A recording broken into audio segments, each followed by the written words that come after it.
আপোনাৰ ভিডিঅ'টো মই পাই চাওঁ, আপোনাৰ ভিডিঅ'ৰ পৰাই মই এইখিনি কৰিবলৈ সক্ষম হৈছোঁ। কোম্পানীৰ লগত নাই বাৰু, প্ৰাইভেটকৈ নিজে আগতে কৰা এক্সপিৰিয়েঞ্চ আছিলে অলপ গাঁৱতে, মাজুলীত কৰা এক্সপিৰিয়েঞ্চ আছিল। ডিব্ৰুগড় টাউনৰ চিৰিংচাপৰিত মানে টাউনৰ মাজমজিয়াত এজন যুৱকে লেয়াৰ মুৰ্গীৰ লগতে হাঁহ পালন লগতে ব্ৰইলাৰ পালন তেখেতে কৰি আছে টাউনৰ মাজত, আৰু ব্ৰইলাৰ অলৰেডি এটা বেচ বিক্ৰী কৰিছে তেখেতে।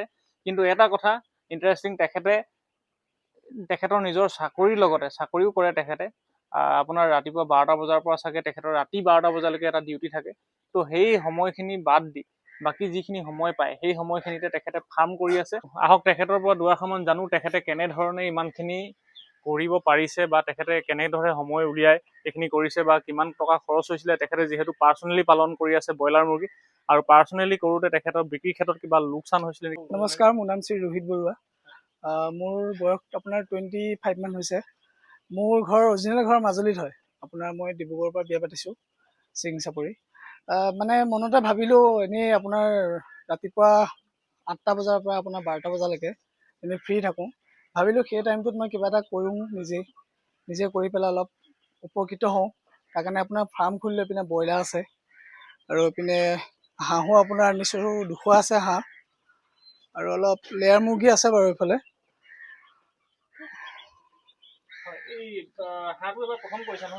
হাঁহটো ফাৰ্ষ্ট কৰিছোঁ, প্ৰথম বেচ। আপোনাৰ 200 পিচ আছে, 200 পিচ আছে এতিয়ালৈকে। লেয়াৰ আপোনাৰ 80 পিচ আছে মোৰ। আপোনাৰ লেয়াৰ আজি 45 দিন হৈছে। আপোনাৰ এইটো ছেকেণ্ড বেচ হ'ল। আপোনাৰ মই ফাৰ্ষ্ট যেতিয়া ফাৰ্মখন বনাইছিলোঁ তেতিয়া আপোনাৰ এবাৰ লছ হৈছিলে মোৰ, মানে পোৱালি এশ আনিছিলোঁ, মাৰি পেলালে। তাৰপিছতে মই ভাবিলোঁ কি এবাৰ লছ হৈছে, খালি মই নিজে ৰৈ দিব নোৱাৰোঁ। বেমাৰ হৈ নহয়, আপোনাৰ মই ভেকচিন 14 দিনৰ ভেকচিন মৰাৰ পাছত গম নাপাওঁ, ৰাতি আপোনাৰ খাই মেলি থৈ দিলে। খালি ভাবিলোঁ কি হ'ল, সেইটো বেচ লছ হ'ল। মই খালি নিজে ডাউন হৈ নিদি পেলাই আকৌ আপোনাৰ আনিলোঁ 150 পিচ। 150 পিছত আপোনাৰ 140 মান মই চেফটি হ'ল। আপোনাৰ 10 পিচটা আপোনাৰ মডেলিটি আহিলে। আপোনাৰ ইয়াত এতিয়া 200 পিচ আছে ব্ৰইলাৰ। পাৰ্চনেলি মোৰ প্ৰাইভেট হয়, মোৰ কোম্পানীৰ লগত নাই বাৰু, প্ৰাইভেটকৈ নিজে আগতে কৰা এক্সপিৰিয়েঞ্চ আছিলে অলপ গাঁৱতে, মাজুলীত কৰা এক্সপিৰিয়েঞ্চ আছিলে। এতিয়া বোলো নিজে কৰি চাওঁ অলপ ডিব্ৰুগড়তে।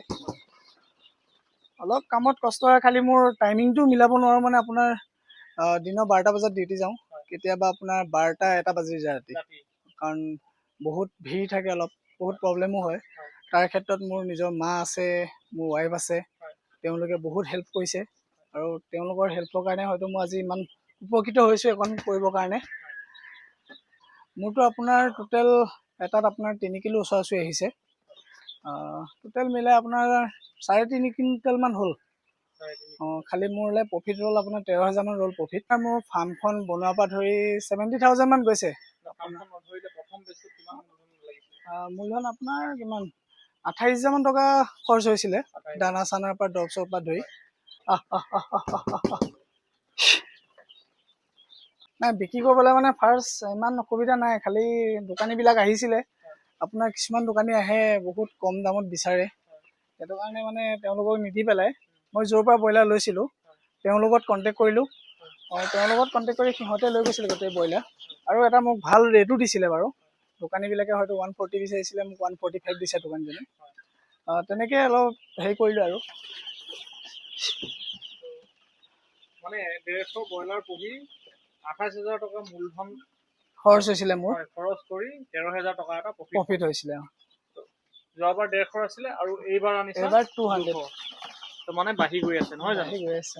মই এইখিনি বাৰু আপোনাৰ এতিয়ালৈকে গ্ৰাহক বিচাৰি ফুৰিছোঁ, গ্ৰাহক পোৱা নাই। কোনোবা যদি আছে কণ্টেক্ট কৰিব পাৰিলেহেঁতেন। আপোনাৰ মইতো এনেই বিকিব বিচাৰি ফুৰিছোঁ, মানে অলপ প্ৰব্লেম হৈছে ইহঁতৰ পৰা।